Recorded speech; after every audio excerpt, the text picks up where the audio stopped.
Hello everyone, I'm Justina Perez and I welcome you all to today's daily news analysis.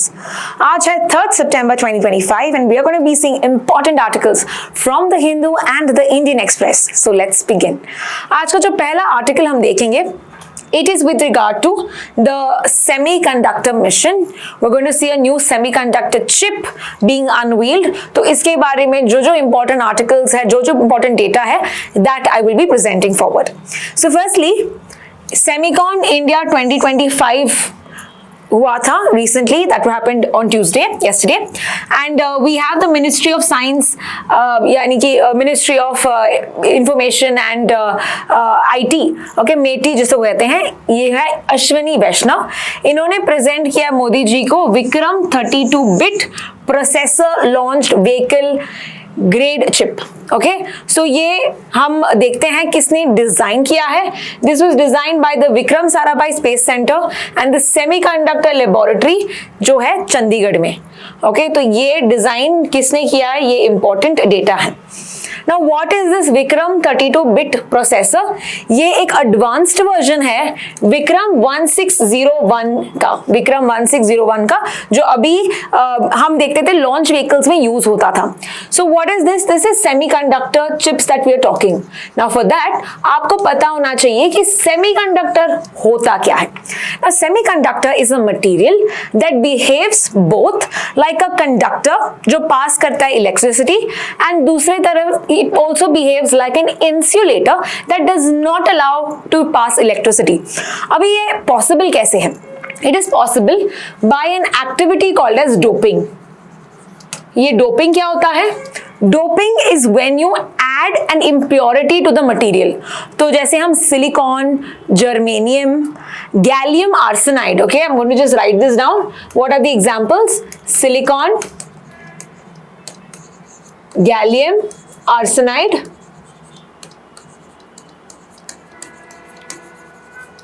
Gallium arsenide and arsenide का spelling मैं लिख देती हूँ वापस से, arsenide. Okay, and germanium. Okay, तो ये जो मटेरियल्स हैं दे आर सेमीकंडक्टर. तो इनमें अगर हम इम्प्योरिटी ऐड करें then they can behave as a semiconductor. So because of this important property it is used in wide variety of things. जैसे कि अगर हम जैसे कंप्यूटर्स की बात करें, we talk about even the satellites, ये सब जगह पे हम यहाँ पे सेमीकंडक्टर्स का इस्तेमाल करते हैं, सेमीकंडक्टर चिप्स का इस्तेमाल करते हैं. तो रिसेंटली कौन सा चिप हमने इनॉग्रेट किया है? The Vikram 32-bit processor launch vehicle grade chip that will be used in ISRO के लॉन्च व्हीकल्स में. Now what are the important facts that we also need to know? Let's quickly understand. तो यहाँ पे मोदी जी ने again in this same article continued में अगर हम देखें, सेमीकंडक्टर इंडिया में मोदी जी ने एक स्पीच दिया था. तो इनके कुछ इंपॉर्टेंट पॉइंट्स हम देखते हैं. So he called these particular semiconductor chips as digital diamonds. Okay, so he describe them as digital diamonds. और ये इंपॉर्टेंट है, बहुत ही इंपॉर्टेंट की ड्राइवर्स होते हैं. Like we saw crude oil, जो 20th सेंचुरी में क्रूड ऑयल बिहेव करता था हाउ वैल्यूबल, वैसे ही these chips are behaving in the 21st century. So this was told by Modi ji. He also talked about the semiconductor mission. तो ये क्या है semiconductor mission? तो ये 3.5 years ago इंडिया ने लॉन्च किया था India semiconductor mission, the ISM. So this was launched in the year 2021 और यहाँ पे टोटल फाइनेंशियल आउटले है 76,000 crore rupees. So you can understand ये बहुत ही इंपॉर्टेंट मिशन है. ये क्वेश्चन एग्जाम में भी पूछा जा सकता है, इनके रिलेटेड पैसेजेस में भी आ सकते हैं. So what exactly is this India semiconductor mission? यहाँ पे हम एम कर रहे हैं to build semiconductor and display ecosystem. हम यहाँ पे ही सेमीकंडक्टर फैसिलिटी मेंटेन करना चाहते हैं, मैन्युफैक्चरिंग यूनिट्स क्रिएट करना चाहते हैं और हमने किए भी हैं. फॉर एग्जाम्पल सनद करके है, this is in Gujarat. Okay, so this was one of the semiconductor units that we've established. Apart from that, another in Gujarat is Dholera. तो ये दो गुजरात में है where we have launched this particular semiconductor units. इनके अलावा we also have seen in Morigaon. Morigaon कहाँ पे है? मोरीगांव है आसाम में. Now recently अगस्त के फर्स्ट वीक के आसपास we saw कि गवर्नमेंट ने और कुछ प्रपोज भी किया है, जैसे कि उड़ीसा, पंजाब, आंध्र प्रदेश. यहाँ पे भी हम देखेंगे कि new semiconductor facilities will be established. तो keep an eye on any semiconductor news that is there. आप एक जगह पे उसको नोट डाउन कर सकते हैं. So let us come back to this India semiconductor mission. कौन सी मिनिस्ट्री इंप्लीमेंट करती है? This is implemented by the ministry of electronics and information technology, जिनके मिनिस्टर हमने अभी देखा था, that is Ashwini Vaishnaw. Now here we see कि अगर किसी को यूनिट एस्टैब्लिश करना चाहते हैं, जैसे Tata wants to establish a semiconductor factory, a unit, तो वहां पे फास्टर अप्रूवल्स दिए जाएंगे through a single window channel called as the national single window system. तो इजीली आप अप्रूवल्स ले सकते हो फ्रॉम फाइल टू फैक्ट्री, इसको कहा जाता है, जहां पे quickly if anybody wants, any private entity wants to establish a semiconductor facility, ये क्विकली एक सिंगल विंडो प्लेटफॉर्म के थ्रू उनको परमिशंस या अप्रूवल्स मिल सकता है from the centre and from the state. तो ये पूरा आर्टिकल हमने देखा with regard to the semiconductor industry. Let's proceed to the next article. अगला आर्टिकल हम देख रहे हैं COP30 के बारे में. So recently we are going to see COP30 will be there in a couple of months in November. तो इनके जो प्रेसिडेंट हैं, ओके, यहाँ पे आप उनका फोटो देख सकते हैं. This is the president of the COP30 and who is this person? It is André Corrêa do Lago. ठीक है, ये इनका नाम है. Now what is COP30? हमको पता है कि UNFCCC करके कुछ है, which is the United Nations framework convention on climate change. ये जो बॉडी है क्लाइमेट चेंज के लिए काम करती है, टू कॉम्बैट इट. और ये अपनी मीटिंग्स हर साल रखती है, जिसको हम इस मीटिंग्स को बोलते हैं COP. ठीक है, और ये COP का फुल फॉर्म क्या है? Conference of parties. तो हर साल एक जगह is decided for these meetings. So इस साल जो COP है वो कहां पे होगा? That will happen in Belem, Brazil. Now Belem, Brazil is also called as the gateway to the Amazon forest, the largest forest that are found on the planet. Amazon forest जो Brazil and surrounding regions में है. Now coming to talk about COP30 में why are we doing this article? Because ये कह रहे हैं कि हम क्या डिस्कस करने वाले हैं. तो ये बोल रहा है कि we'll be talking about well-known solutions. We focus on well-known solutions. Okay, we will cleave towards negotiations rather than we won't talk about negotiations. Rather, we will talk about implementation of the agreements. तो यहाँ पे ये focus कर रहा है. It's not going to be having any big ticket announcements या कोई बड़ा कुछ announcement नहीं होने वाला है. Is what he is saying. Now, this particular COP is also going to be very important because जो major developed country है recently 2 बार निकल चुका है, दूसरी बार निकल चुका है, which is that country? Yes, it is USA. So USA is out of this particular conference of party और with regard to the Paris agreement से ये निकल के आया है और funding देता था. So now we are going to see that is going to be a problematic. This is a challenge that this particular COP was going to face. So we are going to see what will happen. But before that, ये article Paris agreement के बारे में भी बता रहा है. That is told to us. So let's quickly revise that as well. Paris agreement, that is COP21, 21st वाला जो मीटिंग था, ये वाला 30 है ना, तो 21st वाला जो है 2015 में हुआ in Paris, France, and a very important agreement was brought, and which is this agreement? This agreement ensures कि हम जो ग्लोबल वार्मिंग हो रहा है, जो एवरेज ग्लोबल टेम्परेचर है, इसको लिमिट करेंगे टू 2 डिग्री सेल्सियस और एफर्ट्स लगाएगी country to cap it, to limit it to 1.5. मतलब जो एक्सट्रीम लिमिट है 2 डिग्री से ज्यादा हमारा ग्लोबल एवरेज टेम्परेचर बढ़ना नहीं चाहिए और 1.5 will be the efforts that the countries will take.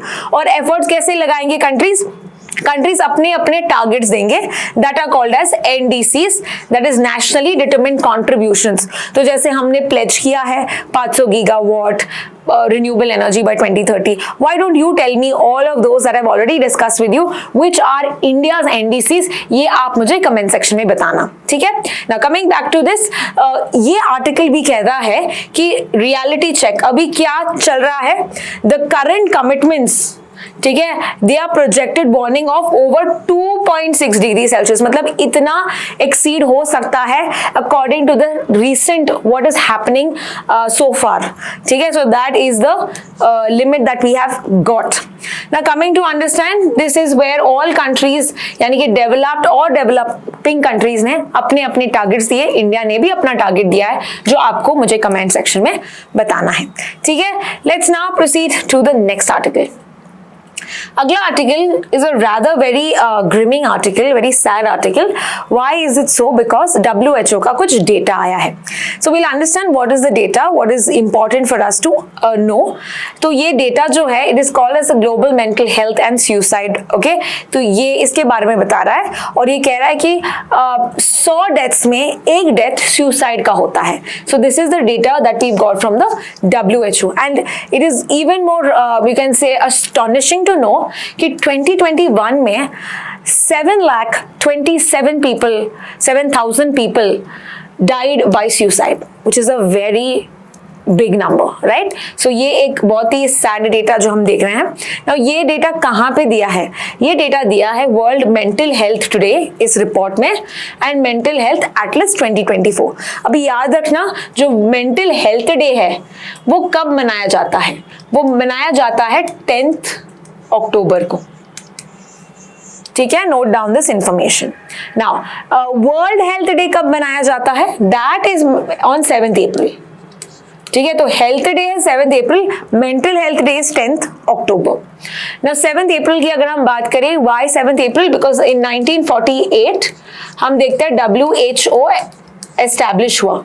WHO का हेडक्वार्टर्स है जिनेवा में, जिनेवा स्विट्जरलैंड, ठीक है. It is a specialised agency of the UN that takes care about the health aspect of the world. तो अगर pandemic है तो you know different solutions देना, रिकमेंडेशंस देना, रिपोर्ट्स देना, ये सब WHO का काम है. Now looking at the common mental disorder, let's understand some key important facts. Anxiety and depressive disorders. Anxiety and depressive disorders की बात करें, then it is said कि 2/3 of all mental health conditions are mainly these two things, anxiety as well as depression. ये और एक कुछ data भी देता है कि 13% में 13% ग्लोबल प्रेवलेंस है इन मेंटल डिसऑर्डर्स का. कितना? 13%. Earlier it was about 0.9% come, so about you can say 11% के आसपास हम देख सकते हैं, 11-12% के आसपास, बट ये बढ़ गया है is what they are saying. Further हम देखते हैं यंग अडल्ट्स में सबसे ज्यादा ऐसा होता है, ओके, सबसे ज्यादा इंक्रीज हो रहा है ये. मेल्स और फीमेल्स में अंतर क्या है?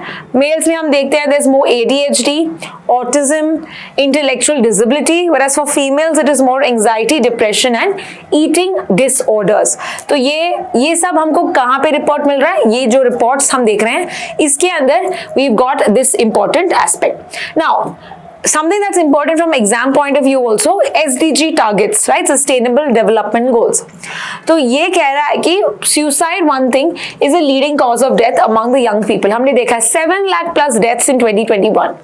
So यहाँ पे there is a target that is also kept कि हमको reduce करना है suicide rates कितना? by 33%, by 1/3, ठीक है. 33% या 1/3 हमको रिड्यूस करना है by 2030. वेरी इंपॉर्टेंट, ठीक है. Now can you tell me SDG with regard to health? Okay, health का SDG नंबर क्या है ये मुझे आपको कमेंट सेक्शन में बताना है. Okay, you have to tell me in the comment section what is the goal for health in the 17 SDGs that we have. Now, current हम देखते हैं सिर्फ 12% होगा. If we are going by the way we are going, we'll only achieve 12% and our target is what? 33%. Further अगर हमको ये गोल meet करना है तो आर्टिकल ये भी कहता है कि what are the things that we should be doing? We should be ensuring sustained financing, पैसे डालने चाहिए, पंप इन करना चाहिए, leadership, effective implementation, bring about more schemes, bring about more awareness, ये सब WHO कह रहा है. Now, why do you think suicides happen? Now that is a multifactorial issue, मतलब बहुत सारे फैक्टर्स हो सकते हैं, either your personal relation, family problems, temperament, ठीक है, या trauma हुआ है, you feel isolated, या you feel discriminated, ठीक है, services नहीं है, conditions नहीं है. So a lot of reasons are there for suicides that is being told to us by the WHO as well. तो ये पूरा आर्टिकल देखा हमने मेंटल हेल्थ के बारे में. Let's now proceed to the next article. अगला आर्टिकल है राइट टू एजुकेशन के बारे में. Now, before we understand about right to education, some quick facts. Right to education originally was not in the constitution. This was added in the year 2002 and एक amendment के साथ ये add किया गया था, which is the 86th Amendment Act, 86th Constitution Amendment Act of 2002. Okay तो ये right to education को हमने एक फंडामेंटल राइट बनाया under which article, under article 21A. तो इसके पहले कॉन्स्टिट्यूशन में originally we never had right to education, पर राइट टू एजुकेशन आया because of this amendment under article 21A. Now under this article ये क्या कह रहा है? आर्टिकल में कह रहा है कि government should provide free and compulsory education between 6 to 14 years. 6 से 14 साल के बच्चों के लिए government should provide 6 to 14 years free and compulsory education. Now अलग अलग प्रोविजंस को भी बताना होगा, राइट? ये तो बस एक फंडामेंटल राइट है, but to make this into very strong, तो इन्होंने एक एक्ट भी लेके आए जहां पे विस्तार से अलग अलग प्रोविजंस बताए कि कैसे राइट टू एजुकेशन दिया जाएगा, कि if you don't get what is violation करेंगे तो क्या है, स्टैंडर्ड्स क्या है, किसको एग्जेम्पशंस हैं. All of that was brought by an act by the parliament. और ये एक्ट कब आया था? ये एक्ट आया था 2009 में. Okay, the name of this act is Right to Children to Free and Compulsory Education, which is commonly called as the RTE Act. Okay, इस एक्ट का पूरा नाम क्या है? Right of Children to Free and Compulsory Education Act. तो Right to Education Act भी कैसे है? 2009 का ही एक्ट है.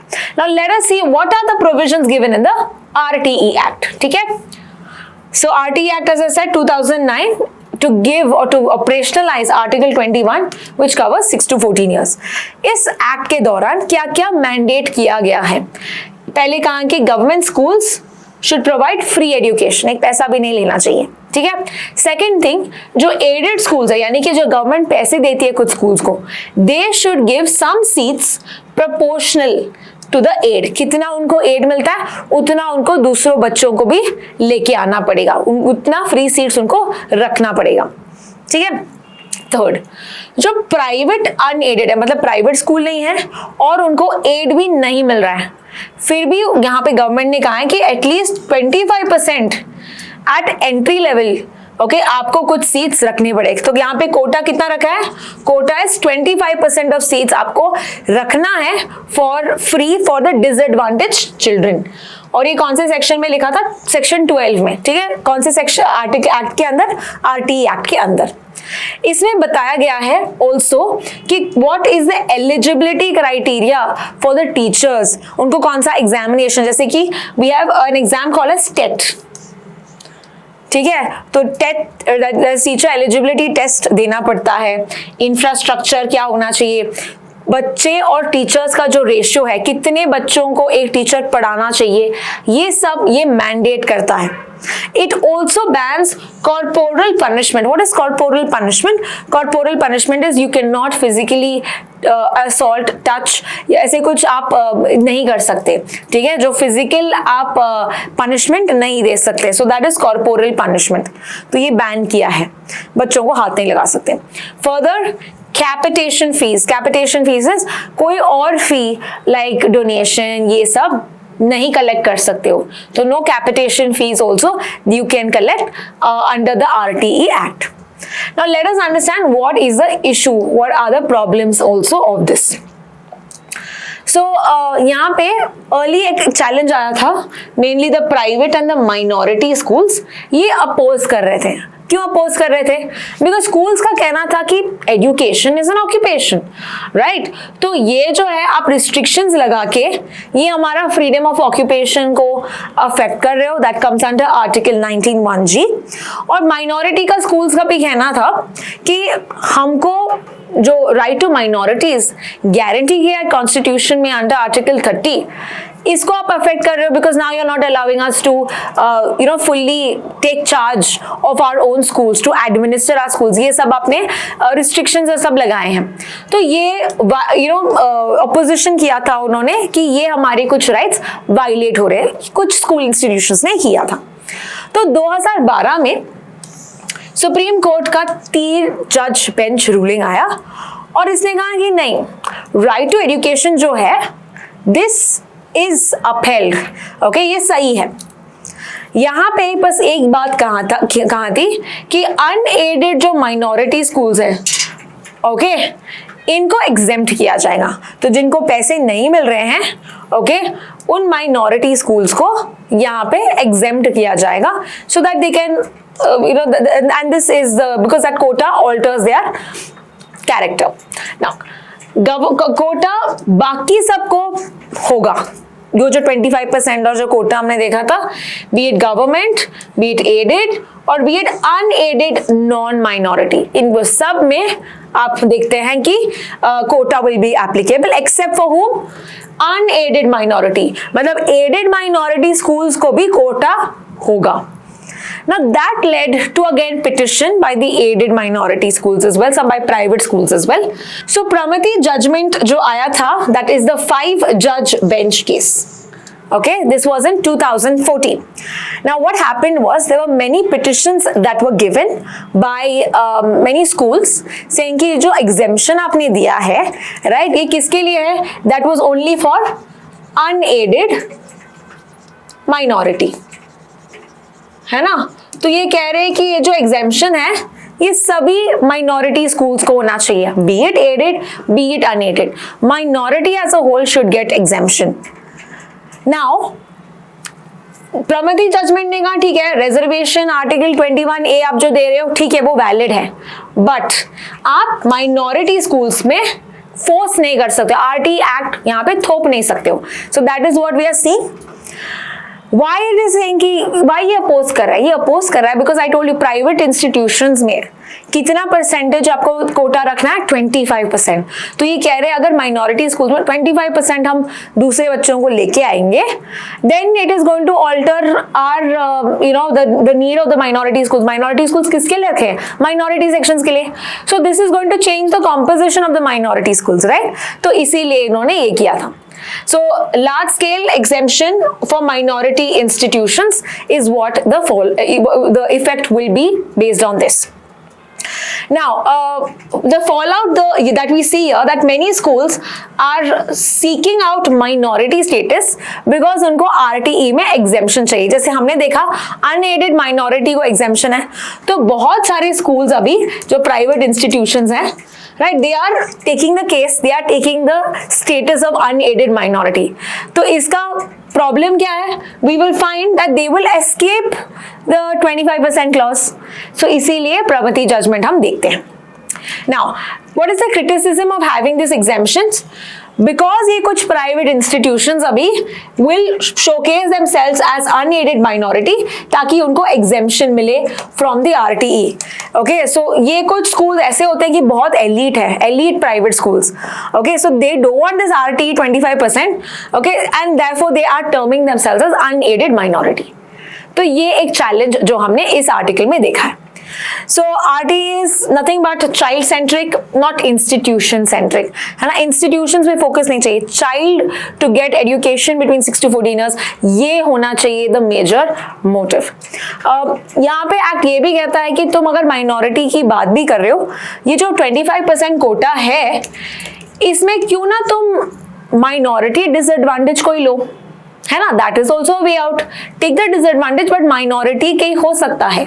So that is now we are going to see एक और जज बेंच बैठेगा. So always you know the next जज bench will be larger number as compare to this. तो नेक्स्ट जज बेंच कितना होगा, 7 जज बेंच केस. ये केस सुनेगा and then it will understand that will they apply to unaided minority, will they not apply, we will see in the coming times.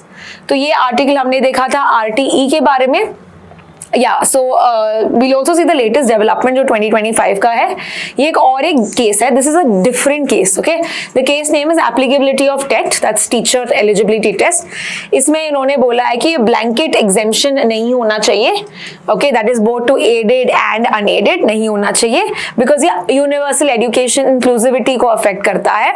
Further, standards like when you have teachers, infrastructure, these are essential, है ना. तो ये कुछ affect नहीं करता minority है कि नहीं है. This is essential, this is pupil to child ratio, ये होना चाहिए. So these clauses you can't escape is what this particular case is saying, applicability of TET. Further, ये जो टेट है ये सभी टीचर्स को अप्लाई करता है. डज नॉट मैटर कि तुम माइनॉरिटी स्कूल में पढ़ा रहे हो कि नहीं पढ़ा रहे हो. So all of this was given by the bench Dipankar Datta and Manmohan. Of course you don't need to know these names, but ये एक लेटेस्ट डेवलपमेंट है with regard to the RTE act. Let's now proceed to the next article. अगला article है, हम देख रहे हैं कि prime minister of Singapore that is Lawrence Wong, ये आए हैं इंडिया yesterday. तो इनके बारे में we'll understand what are the important key facts that we should know. So here we see India Singapore are celebrating their 60th year of diplomatic relations, where we first came together to decide कि हाँ हम हमारे relations strengthen करते हैं. Now this is a very important, significant, we can say movement. Why so? Because it's on the backdrop जहाँ पे हमको tariffs मिल रहे हैं. India on the other hand is extending its hand, extending its relations with other countries. तो Trump के tariffs तो है ही, पर इससे हम क्या कर रहे हैं, हम दूसरे कंट्रीज को यहाँ पे के साथ हम रिलेशंस बढ़ा रहे हैं. So that is why this is a very important event.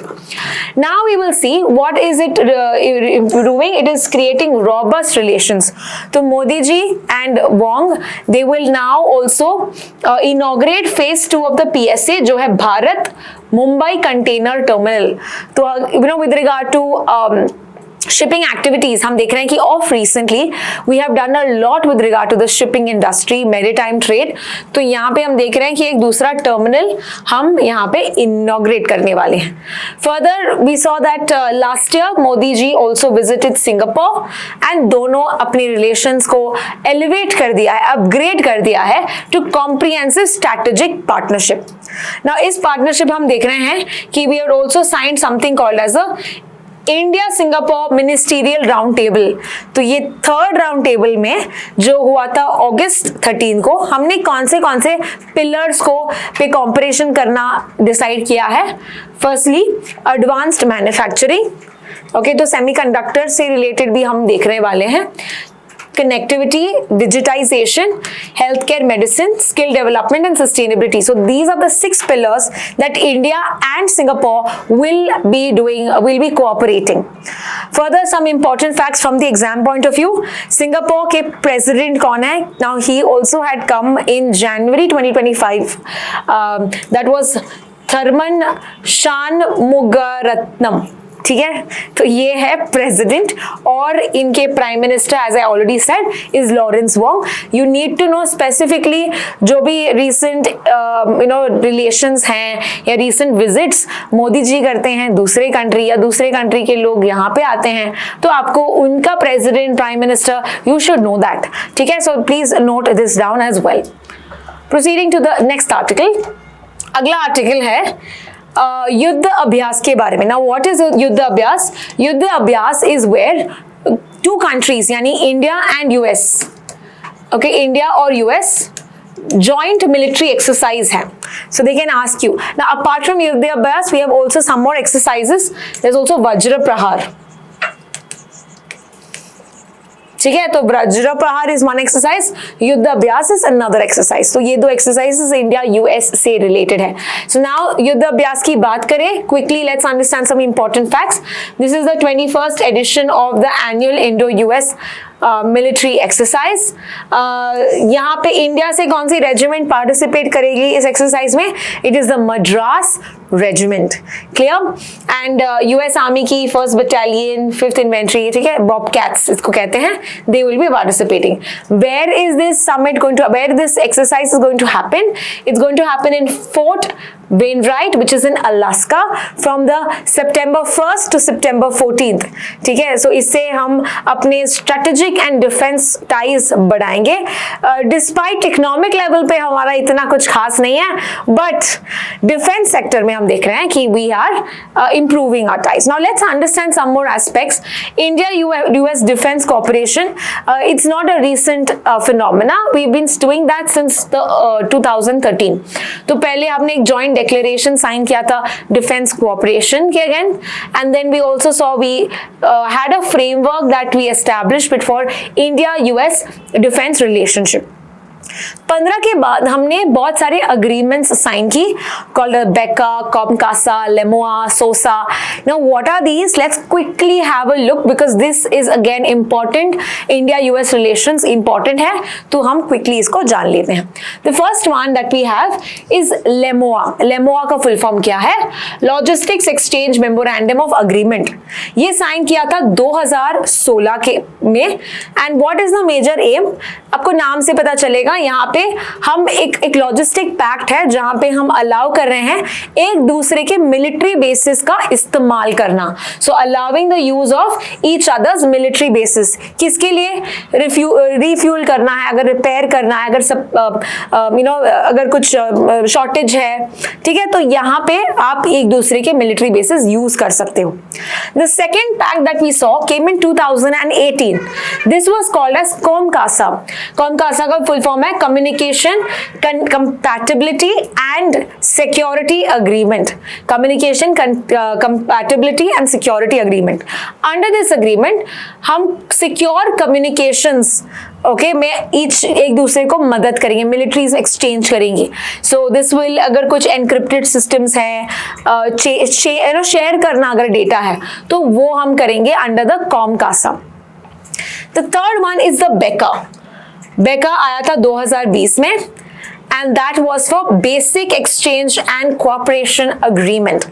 Now in this again जो geospatial intelligence systems हैं, इसको हम शेयर करेंगे। जैसे कि geospatial का मतलब है satellite information, तो we will have access to US satellite and mapping data for precision strikes। तो अगर हमको कि कोई terror base को strike करना है, then we can be able to use US के satellite data intelligence sharing pact के अंदर ये हमने allow किया। So that's called BECA। चौथा वाला है SOSA, which is security and supplies agreement. This came in 2023। इसके अंदर we will be insuring reliable defence supply chains. So कुछ डेवलपमेंट करना है, डिफेंस सेक्टर हमको डेवलप करना है, तो हम एक दूसरे में हेल्प करेंगे, मदद करेंगे, स्पेशली अगर कोई क्राइसिस सिचुएशन हो। सो यहाँ पे प्रायोरिटी डिलीवरी, अगर कोई वॉर चल रहा है इंडिया में and we require some supplies, then under the security of supply we can ensure our supply chain is there, is secured with the help of USA. And the last one is called the agreement on licence officers 2023. So this is a latest one which is for posting of Indian and US officers in each other's defense establishments for coordination. तो एक दूसरे में हम कुछ defense officers भी लगाएंगे ताकि easily coordination और सब हो. So these are all the agreements which you have to remember for the exam between India and the US. Let's now proceed to the last article of the day. Last article is with regard to another exercise, and now this is between India and Thailand. और इस exercise का नाम क्या है? This exercise का नाम है मैत्री। Okay, so this is the 14th exercise that we are seeing, and where is this located? This is going to take place in Umroi, which is in Meghalaya। ठीक है, नाम क्या जगह का? Umroi. So this is a joint training note. यहाँ पे ये 14th meeting होगा. Again, this is going to take place between September 1st to 14th, same like युद्ध अभ्यास. And what exactly are we going to do between the two countries? यहाँ पे हम military to military exchange program करेंगे. Interoperability, mutual understanding, सब terrain, urban terrain, जैसे terrorism के खिलाफ ये सब हम करेंगे. And यहाँ पे भी मद्रास रेजिमेंट पार्टिसिपेट करेगी. So this is all with regard to today's daily news analysis. बहुत सारे interesting articles हमने देखे हैं. I hope you have understood. If you have any doubts, use the chat box to answer and ask me questions. I will see you in the next video. Thank you so much for watching.